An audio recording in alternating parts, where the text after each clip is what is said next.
Hello, Gamecock fans. I'm Spencer Ball, and again, we're a little short-staffed today, so we're going to be holding the scripts today, but hey, just pay us no mind. We're still Ball Don't Lie. And I'm JP Barry. Welcome to Ball Don't Lie, SGTV's premier live sports show. And JP and I will be giving you our weekly insight every Friday. This week on the show, we've got matchups and results for college football and the NFL playoffs. And later, basketball coverage of the Gamecocks and beyond with other teams across the nation. Be sure to stick around for head-to-head pick'ems. And without further ado, welcome to Ball Don't Lie. Welcome to the Kennedy Greenhouse Studio. If you are a person in the Carolinas with functioning legs and a football jersey, please report to Bank of America Stadium in Charlotte. We watched Ice Bryce Young do his thing and lead the Panthers to their second win of the season. I think Matthew McConaughey and Dabo Swinney are very similar. I feel like maybe one day McConaughey could play Dabo in a movie. Well, I think there's a lot of people that love seeing Clemson lose. This is just what football is about, man. Two teams that run the football, play defense. That guy's Superman sometimes, dude. We've got to pick the Yankees, otherwise I'd be kicked out of my own family. Yankees. It's time. Is it time? I think it's time. This is Ball Don't Lie. And the college football playoffs concluded on Monday where Ohio State bested Notre Dame in Atlanta. It was a hard fight for the Irish. You know, it looked like the game was going to get out of hand at times. But I think Notre Dame really deserves a lot of credit for keeping it close. But again, Ohio State just looked a little too powerful there. Yeah, it was the closest national championship by final score in 7 years since second and 26 between Alabama and Georgia. Feels so long ago. Yeah, man. That's exactly. crazy. It's crazy to think about, but what's even crazier is that Notre Dame played so bad for large swaths of this game and still had a chance to get the ball to send it to overtime and late in the fourth quarter, which it hurts to think about because it's like if they had just played a little bit better in the second quarter. It's something or in that first drive of the second half where Quinshon Judkins ripped off that long run, things could have been a little different. But it was really the injuries that finally caught up with Notre Dame. You missed Benjamin Morrison because Will Howard just got to sit back there and the completions were easy. There weren't guys really there to make it tough. Not any contested catches for Ohio State. You missed Riley Mills up the middle when Ohio State was running it. 100%. When Will Howard was sprinting out. You missed Traore and Patello off the edge. I mean, Notre Dame had their third-string defensive ends in the game for a lot of it. And so you missed guys on the offensive line. You couldn't get the run game going after that awesome first drive. But it doesn't really take away from the fact that Ohio State was one of the best football teams I think we've ever seen. In terms of, the advanced stats, they just really kind of, outside of one game against Michigan, they looked fantastic the entire season. Yeah, and really, the games they lost, a lot of it was them shooting themselves in the foot. If they didn't do that, this could very easily have been a 16-0 Buckeyes teams that definitely has a better reputation if their record were to match. Again, the analytics really loves this team. But, a couple of mistakes throughout the season, but it doesn't matter. You bring home your second college football playoff trophy. And I think a lot of the credit, first off, has to go to Ryan Day. Coached a really good game, trusted his coordinators, and left nothing on the table, which I think was a big key for them being aggressive and actually going to win this game. Not playing not to lose, but taking the victory. And they really did that and just played to their strengths against Notre Dame. Again, Notre Dame, I think, really, we've talked about it a lot since watching the game together. And after that 3rd down and 11, where you line up one-on-one against Jeremiah Smith to try and send a blitz to get after Will Howard, JP watched a lot more Notre Dame than I have this year. You live and die by the sword. That's a head scratcher for me, man. I think you got to have Xavier Watts back there, at least a deep safety to give you some help. But again, I think Notre Dame did a great job clawing back into this game. Ohio State just a little too much, and Will Howard was phenomenal. Well, Jay, I think the most unsung hero who will be kind of lost because Ohio State won was, Jaden Greathouse looked like the second coming of Jeff Samardzija out there. He was making tough catches, breaking tackles. He had almost 300 receiving yards across the semifinal and the national championship. So that's the thing for Notre Dame. This feels so much different than 2012 or 2018 or 2020 because they might be even better next year. They're going to be healthy. They're not going to be running out a second or third string defense. And, you have a 5-star quarterback, C.J. Carr, in the wings. Riley Leonard will go down in history as one of the best 17 rushing touchdowns, 16 passing touchdowns. What a great year for him. I thought he was awesome. He played great. His offensive line was doing him no favors. And a lot of the credit, again, goes to the Buckeyes for, they were a really good defensive front.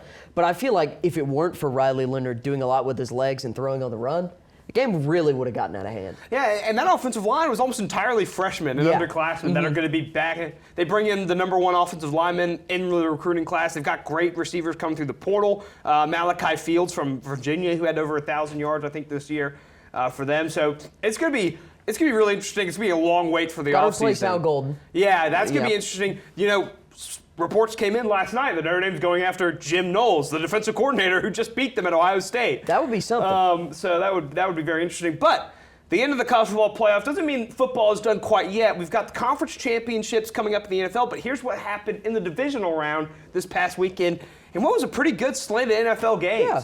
I would say, all the games were really close. Let's run through the AFC real quick. The Chiefs took down the Texans 23-14. The Bills took down the Ravens 27-25. In the NFC, the Commanders defeated the Lions 45-31. And it was the Eagles topping the Rams 28-22. So those are your scores for the divisional rounds. Again, I think kind of maybe not the big, there's one big upset with the Lions getting knocked out by the Commanders.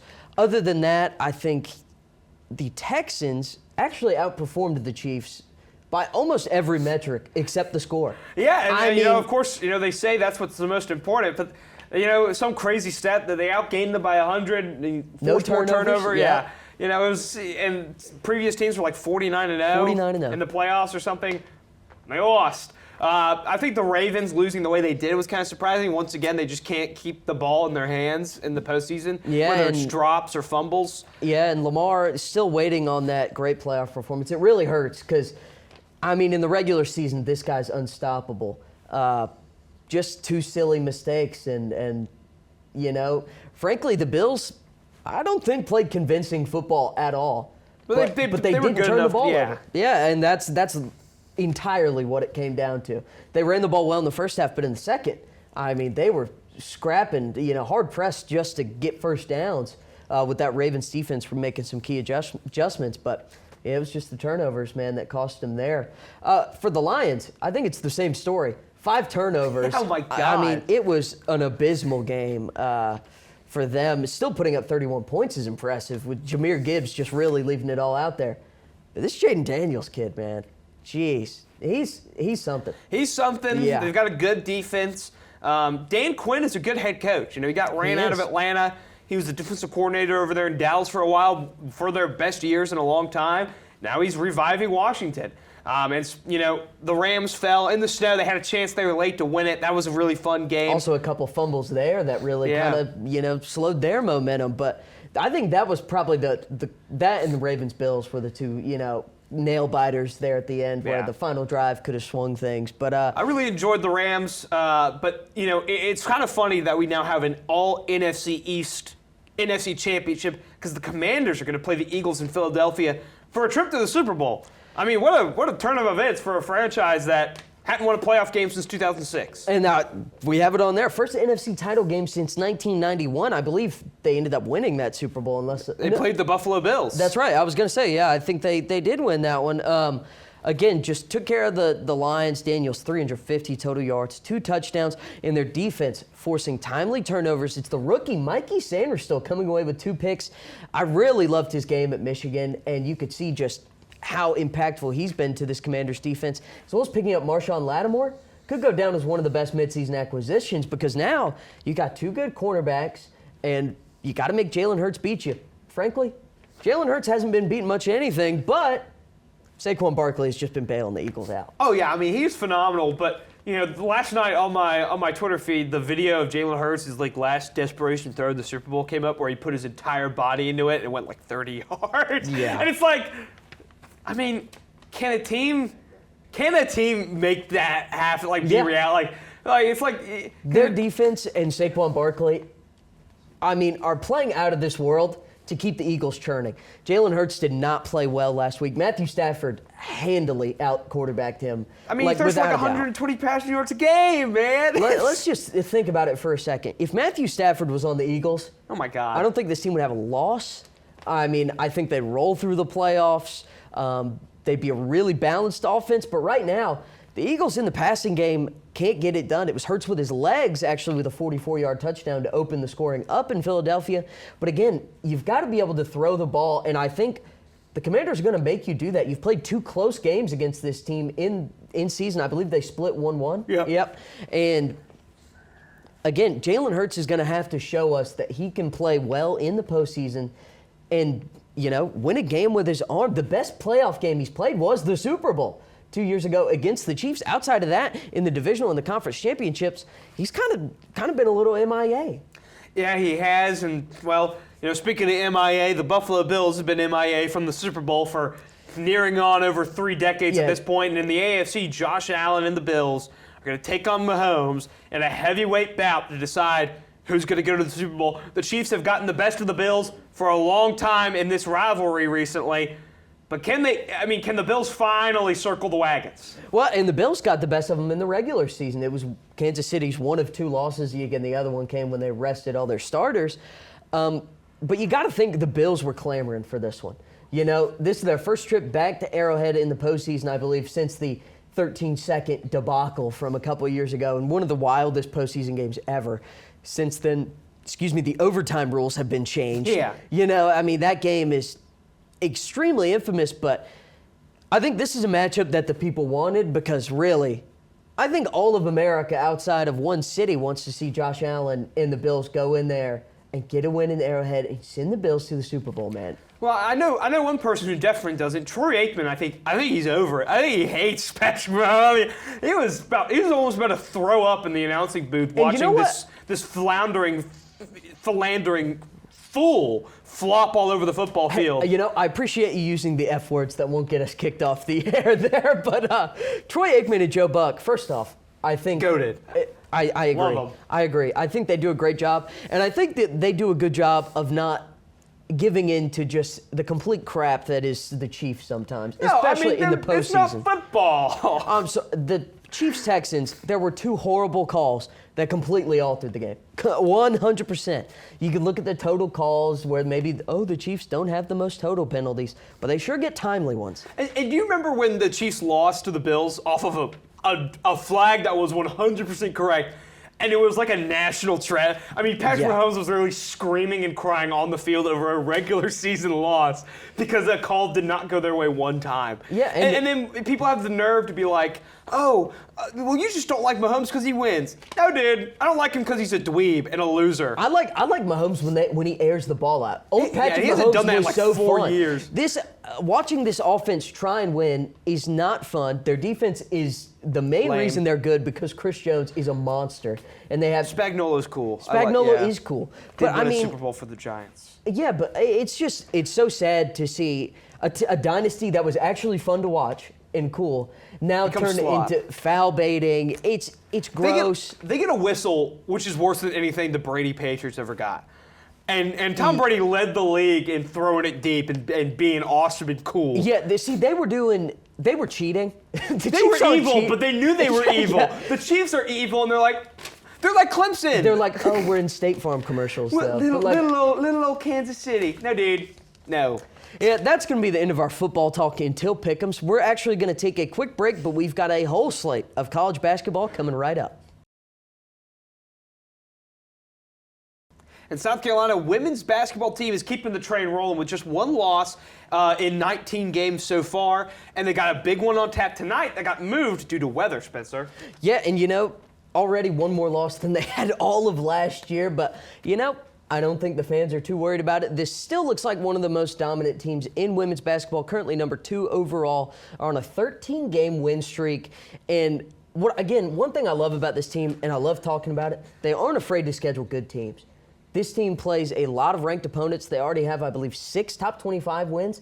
LSU, undefeated at 20-0, only has 2 on the year. They don't schedule kind of the same caliber of opponents, but the SEC is a really good conference. And again, that win streak is on the line tonight at 5 p.m. against number 5 LSU in what has been one of the more fun rivalries in the past decade in women's basketball, especially the last couple of years. Tempers really flare when these two teams meet up. Tell us a little bit about that, JP. Well, I mean, they have not lost to LSU since January 12th of 2012, so typically rivalries involve both teams winning. I mean, you can't deny the emotion and pageantry that's on display when these teams play. I mean, last year was one of the most watched women's college basketball regular season games of all time, and although a lot of the players or a lot of the characters from that, at least on LSU's side, are gone, with Angel Reece and Haley Van Lith. For Reece, she's off to the WNBA. For Van Lith, she's at TCU now. Who's actually had a really solid season. Yeah, they're very good. Yeah. They're one of the few teams that's beaten the second best team in women's college basketball, Notre Dame. There you go. But LSU 20-0. I mean, they are just a machine at this point. And they've got it's a three-headed dragon of scores for you. Let me run you through it. It's Flau'jae Johnson almost putting up 20 a game this year. Yeah. She's been awesome. It's Anissa Morrow almost putting up, I believe it's 18.5. She's been great. And again, Michaela Williams off the dribble. She's a really solid forward who's got a game I think is going to translate really well to the WNBA. But it's going to be how can South Carolina respond? How can they kind of match up against them, as well as, getting everybody they have involved. Again, it's Ashlyn Watkins who's out for the year for this team now. Who's going to step up and fill that void? So far, it's kind of been Sanaya Fagan filling that role. But it's a really balanced workload for the Gamecocks, as it typically is.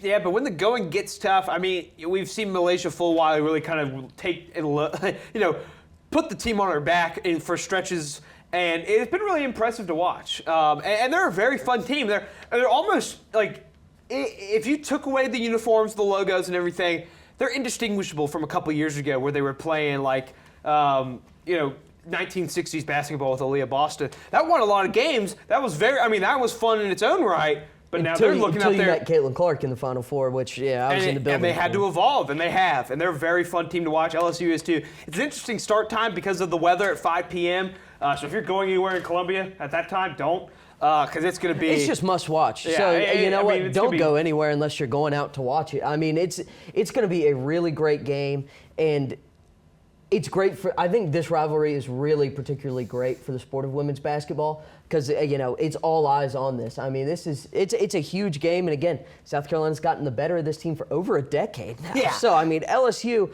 finally looking to get one back. But South Carolina at CLA is a different beast. I think it's going to be a great one. Yeah, no, I'm excited. When I get home from class, it's going to be that, and then Godzilla Fortnite for the rest of the day for me, I think. You know what? But it definitely won't be Gamecock men's basketball as we switch over to their side. They're still looking to hit their stride, and oh boy. I think that's putting it optimistically. It's trouble in Paris is about the best way to put it. This team is struggling right now. They're 10-9.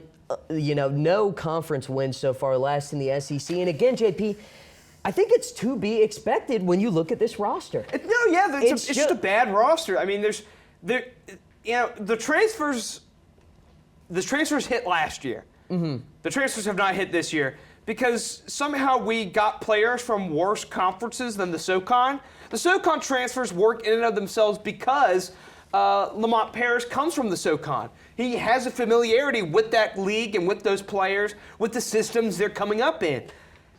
He has no idea what's coming from a player from Norfolk State. Yeah. I mean, Nick Pringle is... He has been abysmal this season. He has his moments, but... No, the transfers they're not working out. The players that came back are, Jacoby Wright. He has been horrible. He's a three-point shooter who doesn't make threes, which is, bless his soul. You're missing guys like Talon Cooper. Miles Studi's been out with an injury. Cooper would save my life right now. BJ Mack when you could give the ball to BJ Mack, he could get you a bucket. When you have to go, when in the pressing matters, you have to go there, and you got to get something. You give it to Colin Murray Boyles. There's no threat of anybody else. They can just pack the paint, and what's he gonna do? The jump shot hasn't come along like it was purported to do. Yeah, and you've got to give him a ton of credit because he has been amazing this year. He's kept him in games single-handedly. And for South Carolina, it's been the story of the almost wins. So let's visit the one that happened just 2 days ago against Florida. A tragic loss, led for the entire game except for the last 4 seconds. And guess what? It's a bad loss. If they could just make free throws like a normal basketball team, that bucket by Florida would have just tied the game. Unfortunately, they missed a free throw. Florida comes out, hits the shot, then we get a Jacoby Wright half-court heave. And if it's not the free throws, It's the turnovers. Oh, my God. I mean, this team, I believe it was against Vanderbilt, 25 turnovers, and you lose at the buzzer again. How do you expect to win a game when you're giving the other team the ball that many times? And in the Florida game, down the stretch, there were 3 straight steals that led to 3 layups because they couldn't beat the full court press. Against Auburn, they turned the ball over like a 6-minute scoring drought late in the second half. It's unbelievable because it's the fundamentals of this team that are really the thing that's lacking, and that's what scares you. That's the stuff where it's like, are we ever going to clean this up? Is this a coaching issue? Do we need, what's happening here?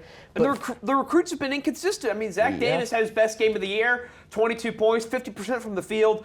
Morrison Gusick had a good game against Vanderbilt, but then those guys will go like 4 or 5 games without scoring in double figures. And so it's like, you gotta feel a little bad for the team because injuries are hurting. I mean, again, Ugasuk and Jacoby Wright played like a combined 72 minutes against Florida. They just aren't any guards. Like, one of them has to be in the game at the same time because either your young guards aren't good enough, and with Jamari Thomas being out, you don't have anyone else to fill that void, and you just get put in a pickle where you can't even put out your best lineup, or at least, a balanced lineup kind of at all times. And it's really hard, but it's the close games that are killing this team, and I don't think they're favored the rest of the way. They're not according to Ken Palm at least. But, this isn't just a Gamecock show. Speaking of Ken Palm, we're going to talk about some teams that are really kind of surprising preseason projections. Let's get into some teams that have been exceeding expectations across the nation, across 3 major conferences, starting with the Louisville Cardinals there on the elbow. Louisville, a team, one of the worst high majors in college basketball last year under Kenny Payne, under the first-year head coach, or under Pat Kelsey in his first year since they hired him from the College of Charleston. Man, they've been phenomenal. 15-5, second in the ACC. And it really comes down to Chucky Hepburn, Spencer. Tell me a little bit about the kid. I love Chucky Hepburn's game. I mean, this guy, first off, clinical finisher. He's great on the drive, good around the rim. But where this guy shines, man, the defensive end. One of the best defensive guards in the nation, without a doubt. I mean, he's a steel machine, gets the Cardinals going in transition, and is just a great engine for this team. And I think that's the word that describes it best. I mean, he just gets after it, gets the team fired up and moving, the ball movement. It's really fun to watch, and I think you got to give Pat Kelsey a ton of credit because this team was not good last year. Haven't been good for a couple years. They had a combined 12 wins over the last 2 seasons, which shouldn't be possible. They went 4-28 Kenny Payne's first year, and then 8-24 his second year. And now they've surpassed that through, 20 games? They lost Kayshawn Pryor. They dropped to 6-5. Things were like, it's a rebuilding job. They've ripped off 9 in a row. They're looking like one of the best teams in the ACC. They're ranked for the first time in 4 years. Louisville's been a big surprise. Is it the KFC Yum Center? Dude, is that what it's called? Yeah, they it got has that KFC place in the arena. Out. It is awesome. I mean, you see videos. Pat Kelsey's going around Louisville's campus saying, hey, we got a game tonight. You better be at the KFC Yum Center. And that's great. I mean, when they hired him, there. I thought he was the best possible hire they could have gone because he gets the fan base going. He energizes folks. When he was at Charleston, he turned that place into one of the best mid-major environments to the point where people were talking about them like they were East Coast Gonzaga. I mean, they were getting in the tournament every single year. They're winning their conference, selling out games. And now it looks like Louisville's going to be doing the same thing. And they've really changed the perception of the ACC, too. Now it's looking like a 6 or 7 bid league. When Louisville is good, they elevate all the teams around them in their league. Doesn't matter if it's the Metro, the CUSA, the Big East, or now the ACC. And I'm excited for the game against Kentucky, man, because I think Kentucky also seems to have hit a home run in Mark Pope. I really love those coaching hires, and I think it's going to be a really fun rivalry to watch. Exactly. And speaking of new conferences raising up the energy level, the Oregon Ducks in their first year in the Big Ten, they won it in football. Man, they're looking great in basketball. They're 16-3 on the year. Top 15 in the AP poll after being unranked to start the year. 4th in the Big Ten behind heavy hitters like Michigan, Michigan State, and Illinois. And man, the Big Ten's a gauntlet. I mean, there's just a lot of good kind of close teams in the Big Ten. So. And it's always like that. But, in a new age of college basketball where it seems like players are transferring every year, the Ducks are led by a guy from Oregon who's played for Oregon all 4 years of college. Spencer, Nate Biddle, one of the best bigs in the Big Ten, leads him in points, rebounds, and blocks. I mean, that's just all you want out of your homegrown talent. That's awesome. And I tell you what, I bet there's nobody that fires up the Duck fan base like Nate Biddle. A guy that stays 4 years. First off, any program is lucky to have a guy like that, but you know how a program really ties themselves to players, especially guys that are loyal to them and frankly good. And Nate Biddle's both of those things. I mean, he's, keeping the power going in Eugene. I think Jackson Shellstead has been really nice. He's had some really clutch buckets as of late, but just a great forward on the offensive and defensive end, a true 3-and-D wing. I think his game is going to translate well to the NBA. But again, the Ducks, back-to-back years, looking pretty solid. Yeah, and last year they had to win the Pac-12 tournament to even get in the field because the Pac-12 was so disrespected. And they looked like a really good 11 seed when they blitzed South Carolina off the floor. But Jermaine Couisnard finally out of eligibility after 8 millennia. It wouldn't have surprised us if he came back as like a 29-year-old. So. Absolutely. And then moving all the way east up the mountains of Appalachia, another first-year head coaching turnaround in Morgantown as West Virginia, a team that was abysmal a season ago. They hired they hired Darian DeVries from Drake. He brings his son Tucker. They look phenomenal to start the year. Tucker gets hurt. He's out for the foreseeable future. He's been out since December 10th. Javon Small has led this team on a resurgence. They are over 100 spots better in KenPom over last year, 6th in the Big 12. Yeah, I mean, again, the Mountaineers, they're awesome. They play really physical ball, quick, defensive, which has kind of been like, I would say, their motto. For a long, Press Virginia was a thing exactly, a decade ago. And they're really kind of keeping that alive because their defense keeps them in games. And Javon Small is just an excellent point guard. He really does a great job getting his teammates involved. But again, on the defensive end, I think this team is great. And it's without kind of their projected leading scorer, Tucker DeVries, who kind of started the year really well and then got hurt. Single-handedly led them to wins over guys like Gonzaga and Louisville in the battle for Atlantis, which was really fun to watch. He looked like he was going to be on National Player of the Year watch lists, but he's gone out. Javon Small has really picked up the pace, and their team. They just beat Iowa State at home. They got a big one this weekend at home against Houston. It's looking like they're going to be a team that's going to be a force to be reckoned with for a long time. Which is awesome. It's great to see these first-year head coaches really stepping in and making a huge impact and kind of just revitalizing programs of the past. Absolutely, but not everyone can live up to hype. Not everybody can be good. That's right. And we've got a couple teams that have not lived up to the preseason hype at all. The Slumpers. Yeah, Spencer, why don't you start us off with this team here on the elbow? Well, a team I'm a little familiar with on the left side elbow, it's the North Carolina Tar Heels. And it's not all doom and gloom for the Tar Heels. I think this team is, has definitely been spoiled. We've seen some great years, some titles. But right now, it's the close games that this team just can't get over the hump. Ian Jackson has been a great surprise as a freshman. A great scorer. RJ Davis has been a little disappointing. Expecting him to really carry a lot more of the load. This team's 12-8 on the season. Came in at number 9 preseason. Right now, they're not ranked. KenPom still, respects the team, but they can't get a win against ACC opponents right now, frankly. But they're, it's all come in the last second. JP, can you break down some of their recent form and their close losses? Well, they lost in the final seconds to Stanford at home, which was a tough one to by a Duke transfer. Exactly. Then they, go on the road and they lose to a Wake Forest team that's won a lot of games in a row. So North Carolina's really kind of a victim of an improving ACC. Stanford has a better record than the Tar Heels. They're 13-5 on the season. Wake Forest, I believe, is 14-5.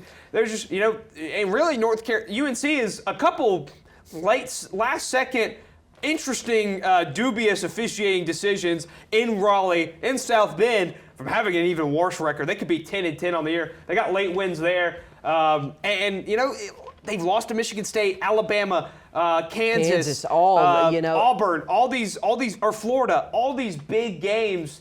They just can't get it done. Close and late, and they just can't get it done. And frankly, first off, you don't want that to become your motto. That is not something you want as a program. You want to be able to close out big games, especially when you have the talent that this team has.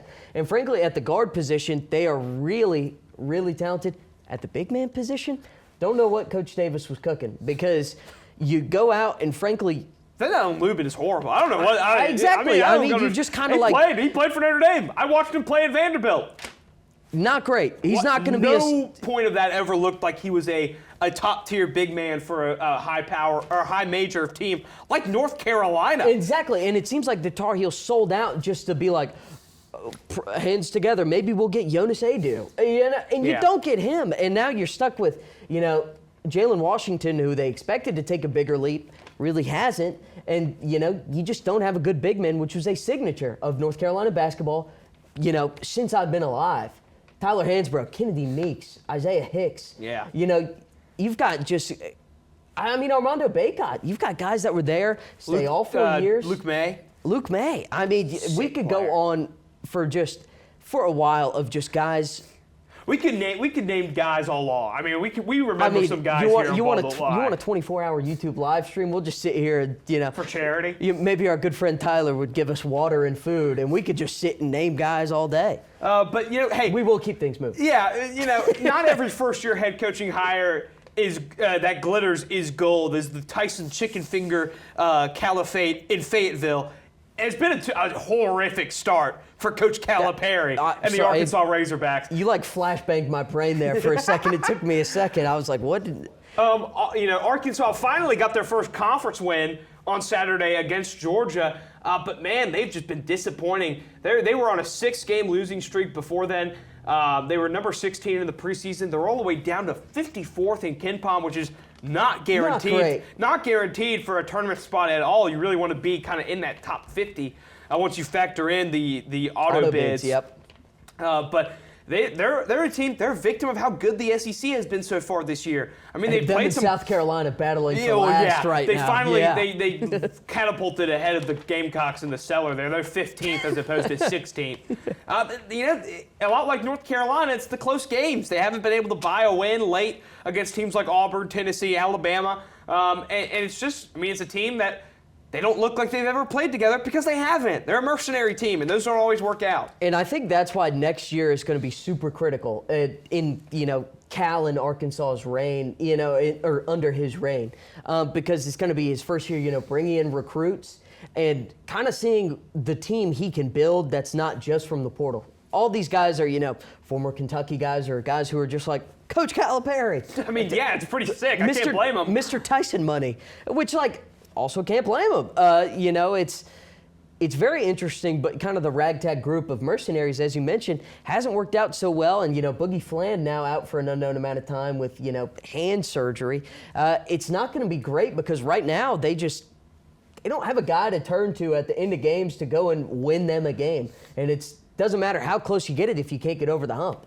Yeah, this next team that's slumping a little bit used to have a guy like this. They used to have a guy. They used to have a guy you could give it to and you knew he was going to get you a bucket. It was Marquise Noel and the Kansas State Wildcats. But in year 3 of Jerome Tang, in season 1 of Ball Don't Lie, Marquise Noel was arguably MVP of the show. Oh, he was. It was sweet. And it's been quite the fall from grace for the Kansas State Wildcats in year 3 under Tang. They were 16-17 last year. Now they're 7-11. They're 1 for their last 10. And Spencer, it's just, they're just bad. They're 15th in the Big 12.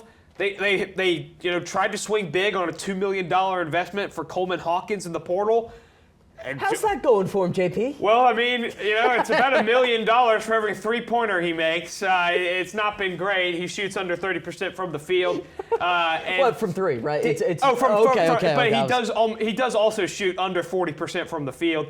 It's not glamorous. I just, David Ngesson has really stepped up as kind of a player that has been able to kind of keep them in some of these games.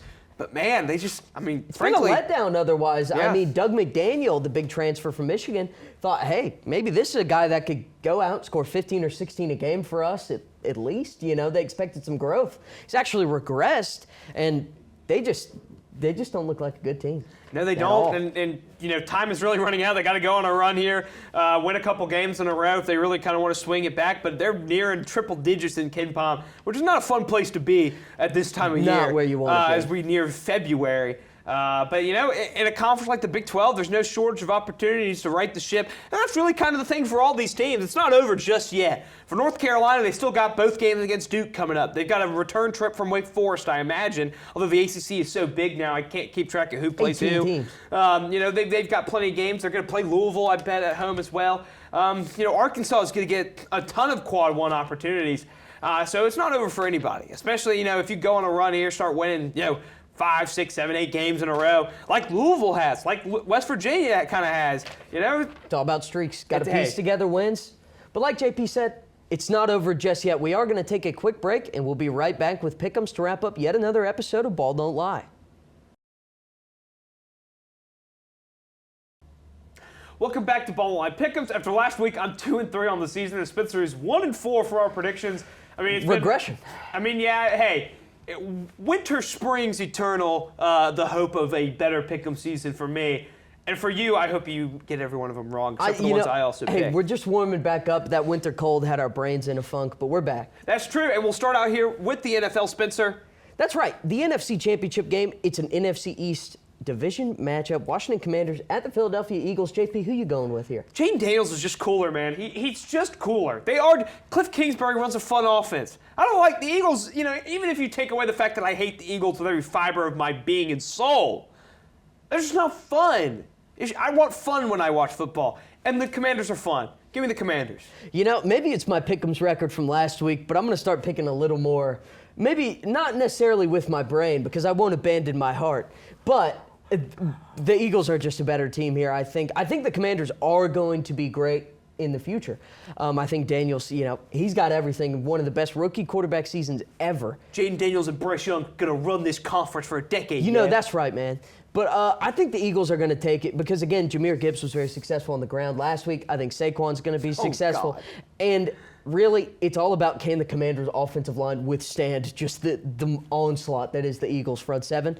We'll see. I'm going with the Eagles. In the AFC, again, the rematch we all wanted. It's Buffalo Bills at the Kansas City Chiefs. Who do you got in this one? Well, you mentioned that Washington hasn't played in the Super Bowl since 1991 against the Buffalo Bills. I already picked Washington, so I may as well pick a whole reunion here of the early 90s. I think it'd be such a great matchup for the sport. I mean, Josh Allen, the wiry kind of vet at this point who hasn't gotten it done against the rookie, Jaden Daniels. I think that would be a lot of fun. That would be awesome. I'm picking with what I want to happen. I think it definitely can in this case. I think the Bills are the better team in terms of how they are playing. The Chiefs just kind of muck it up and are disgusting and an abhorrent disfigurement of the game of football. Disgusting. I think the Crusader, Josh Allen, slays the demon, yeah. Go Bills. I agree. I'm not completely abandoning my heart. I think Josh Allen will get it done. I think the Bills are the better team, but I think where the game will be decided is actually with the offensive coordinator. Joe Brady's got to let Josh Allen win you a football game. Yep. You can't. They almost got a little too conservative there against the Ravens, where it was, you're leaving a lot of time left for Lamar Jackson to come back and beat you here late in games. You got to let Josh Allen use his legs, and you got to work downfield. Enough dink and dunk. You don't want to be the Chiefs. You want to beat the Chiefs. I think the Bills get it done, but you got to play that way. Moving into women's basketball, South Carolina versus LSU right here down the road at Colonial Life Arena tonight at 5 p.m. Who are you going with, my friend JP? Well, I think South Carolina's three-point attempts are going to blot out the sun. It's just going to be a matter of will they make them or not. And I think tonight they definitely do. I think LSU just hasn't played a team like South Carolina so far this year. I think South Carolina defends home court, and they get a big win over their rival LSU. I couldn't agree more. I think South Carolina actually has the best atmosphere for any women's basketball game. I think we're going to prove why tonight at 5. And really, I think that's going to be hard for LSU to match up with. They haven't played the same caliber of opponents as South Carolina have, and I think the Gamecocks get it done at home. Moving on, it's number 8 Maryland hosting number 1 UCLA. This one a really fun matchup. Yeah, it's one of the biggest games in this new realignment era of women's basketball. UCLA, the one team to beat South Carolina this year. They really whooped up on them. They have been cruising all year. They're 20-0. But I think it ends in College Park. I think Maryland gets it done. They're one of the best programs that hasn't gotten it done lately. And I think this year they're a little bit different. I think Maryland wins.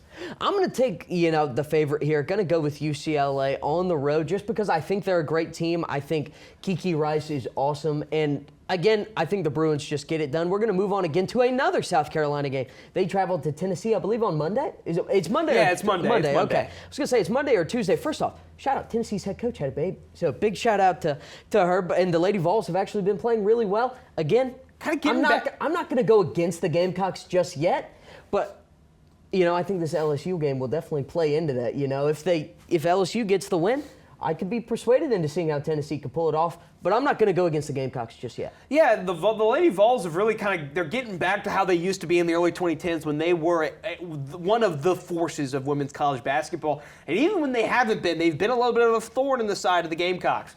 So I think that this game's going to be tough. I think it'll be close late. I think South Carolina does get it done, though, on the road. Couldn't agree more. Now we'll move over to men's basketball as tonight. Number 11 Purdue takes on another first-year coaching rebuild job with number 21 Michigan at home. Spencer, who do you got? I'm actually going to go with the Wolverines here. Again, I can't believe I've said it. I honestly, I circled it and didn't even think about it. I'm not pulling for Michigan, but I'm picking them. I think Danny Wolf is awesome. Just one of the coolest players in college basketball. 7-foot center with kind of guard handles. He's been great. Again, I think Dusty May's a really good coach. So I got the Wolverines getting a Big Ten win on the road. I do too. I mean, they've been really good. Their guard play has been good, but their big play has been even better. And big play translates on the road. I think they get a good win here against Purdue. It should be a fun one. I'm excited for that. Then we're going to move on to the Saturday action with the game I'm personally most excited for, as the Wake Forest Demon Deacons, fresh off their victory over UNC, are going to take on number 2 Duke at home. I think this one's going to be a great game. I love the Demon Deacons. I am going to take Duke here. I think Cooper Flagg is really made for the big game. He's awesome. I think this Duke team is really good. Going to be really fun to watch the rest of the way. So I've got them, but I think this is going to be a nail-biter. Wake Forest is 10-0 at home this year, and they've shot under 30% from 3 as a team.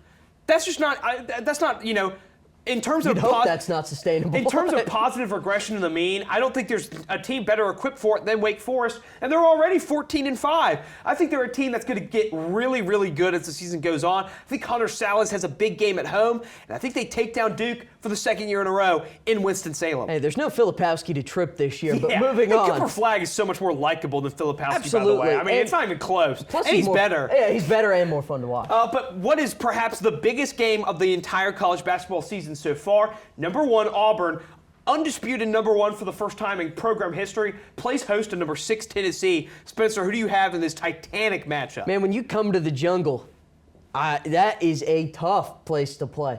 Auburn, they've got an electric offense. They really get their fans going with their high pace. I think the Tigers get it done at home, and frankly, I'm just not trusting Tennessee quite yet.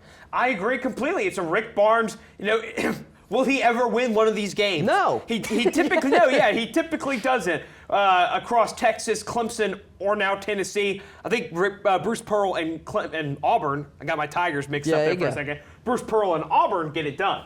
Then moving on, we got 2 more top 25 versus top 25 matchups on Saturday. It's the Mizzou Tigers at number 22 against number 16 Ole Miss. Spencer, who do you got? One of the surprises of the season, I'm going to go, again, with another Tiger. I'm going with Mizzou to get it done at home. I agree completely. They're a team they were a contender for the surprisers in our graphics earlier because they've had a great improvement year over year. Ole Miss is just too offensively challenged, I think, to win this one on the road. Their big transfer portal addition, Dre Davis, has really struggled to get it going, scoring barely over 10 points per game. Now moving over, it's our surprise team, the West Virginia Mountaineers, fresh in the rankings at number 23, playing host to number 7 Houston on Monday. Spencer, who do you got? We mentioned it earlier. The Mountaineers got a big home win earlier against Iowa State just last week.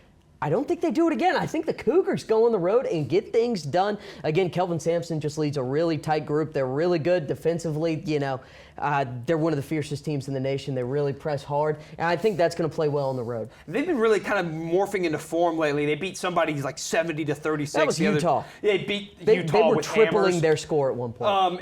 They're really kind of rounding into form, but I'm going to take West Virginia at home. I'm really excited for them. I think they're a great team, and I think Javon Small has a huge game. Absolutely, and as you can see, just the flock of people coming in. We've got studio training here in a minute, but that's going to do it for us in another episode of Ball Don't Lie. Again, be sure to follow us on Instagram, X, and TikTok at SGTV at USC. To keep up with all of our content, be sure to also visit us online at SGTV at USC.com. For SGTV, I'm JP Barry. And I'm Spencer Ball. And from all of us here at SGTV, have a great weekend, Carolina. Forever to be. All right, awesome. Cool.